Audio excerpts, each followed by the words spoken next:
It's March 8, 1968. Captain First Rank Vladimir Kobzar is on the bridge of the Soviet submarine K-129 somewhere in the North Pacific, about 1,560 nautical miles northwest of Hawaii. The boat is a Gulf II class diesel-electric submarine, 98 men on board, 3 nuclear ballistic missiles in vertical tubes behind the conning tower, 2 nuclear torpedoes forward. It's the height of the Cold War, and K-129 is on routine patrol. At some point that day, something goes wrong. It is not clear what. There is no distress call, there is no signal, there are no survivors. By the time anyone notices, K-129 has simply ceased to exist. For 2 months, the Soviet Navy searches the Pacific. They find nothing. Eventually, they give up and declare the boat lost with all hands. But on the other side of the world, in a sealed facility in Maryland, an analyst at the United States National Security Agency is staring at a different conclusion. He knows exactly where the submarine is. The United States has, since the 1950s, been quietly running a global underwater listening network called SOSUS. Tens of thousands of hydrophones laid on the ocean floor connected to shore stations. It was built to detect Soviet submarines crossing the Atlantic and Pacific. On March 8, 1968, 3 SOSUS stations record an unexplained underwater event. A sharp acoustic signature consistent with an implosion. Triangulating the 3 readings, U.S. Navy analysts pinpoint the source to within a few miles. The Americans know K-129 is dead before the Russians have finished looking for her. What they do next is the most ambitious intelligence operation of the Cold War. In 1968, the U.S. Navy dispatches the USS Halibut, a modified nuclear submarine with classified deep-water imaging equipment. After weeks of searching with towed cameras, the Halibut finds it. K-129 is sitting on the Pacific seabed at a depth of 16,500 feet. About 3 miles down, she is broken into 2 main sections, but largely intact. The missile tubes are visible. The nuclear weapons appear to still be aboard.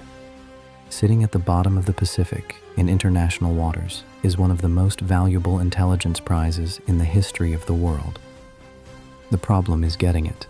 No country has ever recovered anything that large from that deep. The previous record was a few hundred feet. K-129 is nearly 500 times further down. The CIA decides to try anyway. The project is given a code name. To recover K-129, the CIA needs a ship that does not exist. It would need to be larger than anything the United States has ever built for ocean recovery. It would need a moon pool, an internal flooded chamber, long enough to swallow a 130-meter submarine hull. It would need a giant claw, custom-built to grab the sub from the seabed, and it would need to do all of this in the open ocean in full view of Soviet surveillance without revealing what it was actually doing.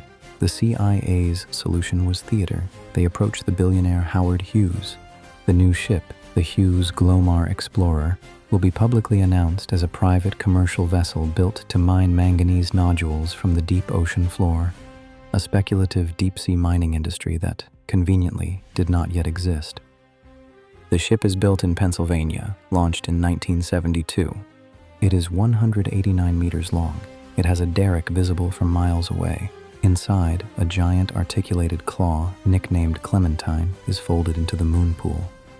The total cost of the project is publicly estimated at around $350 million in 1974 money. Some intelligence historians believe the true figure climbs well past $40 billion in today's currency, a staggering sum for what was technically a salvage operation. In June 1974, the Glomar Explorer sails to the recovery site in the North Pacific. For more than a month, the ship hovers in position. Soviet vessels pass nearby and observe but accept the cover story. Below the surface, Clementine is lowered 3 miles down on a pipe string assembled section by section on the ship's derrick. The claw closes around K-129. The submarine is lifted off the seabed. Then, partway up, something goes wrong. Several of Clementine's grabber arms fail under stress.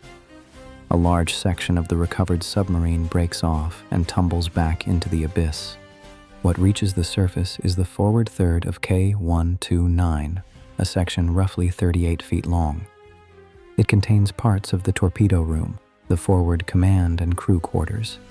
2 nuclear-tipped torpedoes, and the bodies of 6 Soviet sailors. It does not contain the missile compartment. It does not contain the cipher machines and code books that were the operation's primary target. The CIA, by every official measure, has just spent the equivalent of a small nation's defense budget to recover the wrong half of the submarine. The recovered section is towed back into the moon pool. The remains of the Soviet sailors are catalogued, identified by uniform and personal effects. Buried at sea with full military honors, a camera records the ceremony. The Russian and Soviet national anthems are played over the loudspeaker. The video is later quietly handed to Russia by the United States after the end of the Cold War. What the CIA learned from the recovered section is still classified more than 50 years later.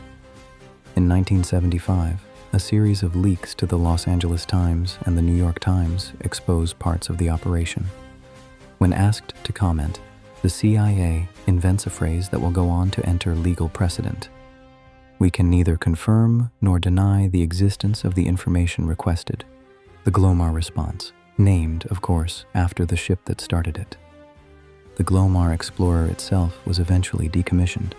The Soviet sailors recovered from K-129 were the only foreign military personnel ever buried at sea by the United States during the Cold War. The other 2/3 of K-129, including her nuclear missiles, remain on the seabed of the Pacific Ocean. They are still there today. In 3,600 meters of water, in a section of seabed roughly the size of a football field, sits a fragment of the largest, longest, and most expensive covert salvage operation in human history. Most of the submarine was never recovered. Most of what was learned remains secret. And to this day, the United States government will not officially confirm any of it happened.